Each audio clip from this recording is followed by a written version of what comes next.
എപ്പോഴാണ് നമ്മൾ ഒരാളെ വൈറ്റമിൻ ഡി ഡെഫിഷ്യന്റ് എന്ന് പറയുന്നത്?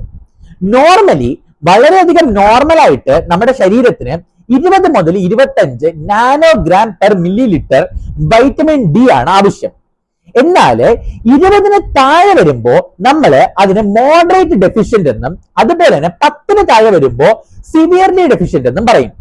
ഈ 10-ന് താഴെ വരുമ്പോഴാണ് നമ്മൾ ഏറ്റവും കൂടുതൽ കെയർഫുൾ ആയിട്ടിരിക്കേണ്ടത്. അപ്പൊ മെയിൻ ആയിട്ട് മെഡിക്കലി നമ്മൾ ഇതിനെ എങ്ങനെയാണ് കറക്റ്റ് ചെയ്യുന്നത്? 20-ന് താഴെ വരുന്ന ആളുകൾക്ക് നമ്മള് 60,000 ഇന്റർനാഷണൽ യൂണിറ്റ്സില് നമ്മൾ ഗുളിക ഒരു മാസത്തെ ഒരു ദിവസം നമ്മൾ കൊടുക്കും. ഇനി വൈറ്റമിൻ ഡി 10-ന് താഴെ, അതായത് 10-ന് താഴെ പോകുമ്പോൾ ആഴ്ചയിൽ ഒരു ദിവസം നമ്മൾ ഗുളിക സ്റ്റാർട്ട് ചെയ്യും.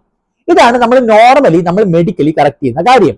പക്ഷേ ഇന്ന് നമ്മുടെ ഏറ്റവും പുതിയ റിസർച്ച് പേപ്പേഴ്സ് പറയുന്നതെന്ന് പറഞ്ഞു കഴിഞ്ഞാല് വൈറ്റമിൻ ഡി ഗുളികകളെക്കാളും ഏറ്റവും നല്ലത് സൺലൈറ്റ് വഴിയോ ഫുഡ് വഴിയോ കിട്ടുന്ന വൈറ്റമിൻ ഡി ആണെന്നാണ് പറയുന്നത്.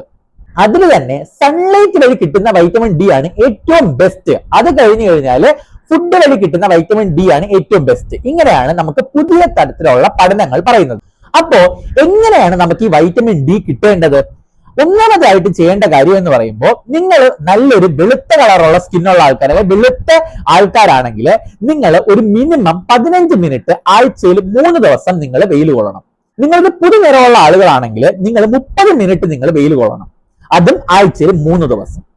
നിങ്ങൾ നല്ല കറുത്ത ഇരുണ്ട നിറമുള്ള ആളുകളാണെങ്കിൽ നിങ്ങൾ മിനിമം 45 മിനിറ്റ് 3 ദിവസം ആഴ്ചയിൽ നിങ്ങൾ വെയിൽ കൊള്ളണം.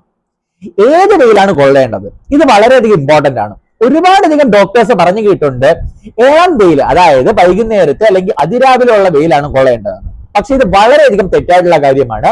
നിങ്ങൾ എപ്പോഴും കൊള്ളേണ്ടത് അൾട്രാ വയലറ്റ് ബി അടങ്ങിയ സൂര്യരശ്മികളാണ് നിങ്ങൾ കൊള്ളേണ്ടത്. അതായത് 10 മണിക്കും 3 മണിക്കും ഇടയിലുള്ള വെയിലാണ് ഏറ്റവും ഇമ്പോർട്ടന്റ് ആയിട്ട് കൊള്ളേണ്ടത്. അത് എവിടേക്കാണ് കൊള്ളേണ്ടത്? കയ്യിലും അപ്പർ ബോഡി ട്രങ്കിലുമാണ് നമ്മൾ ഈ വെയിൽ കൊള്ളേണ്ടത്. അതായത് ഈ ഭാഗത്തും കൈകളിലുമാണ് നമ്മൾ ഏറ്റവും കൂടുതൽ വെയിൽ കൊള്ളേണ്ടത്. അതും 10 to 3-നകത്തുള്ള വെയിൽ വേണം നമുക്ക് കൊള്ളാനായിട്ട്. അൾട്രാ വയലറ്റ് ബി അടങ്ങിയ സൂര്യരശ്മികളാണ് ഈ വൈറ്റമിൻ ഡി ഉൽപാദനം നമ്മുടെ ബോഡിയിൽ സഹായിക്കുന്നത്. ഈ വൈറ്റമിൻ ഡി ഡെഫിഷ്യൻസി ഏറ്റവും കൂടുതൽ കണ്ടുവരുന്ന ആൾക്കാർ ആരൊക്കെയാണ്?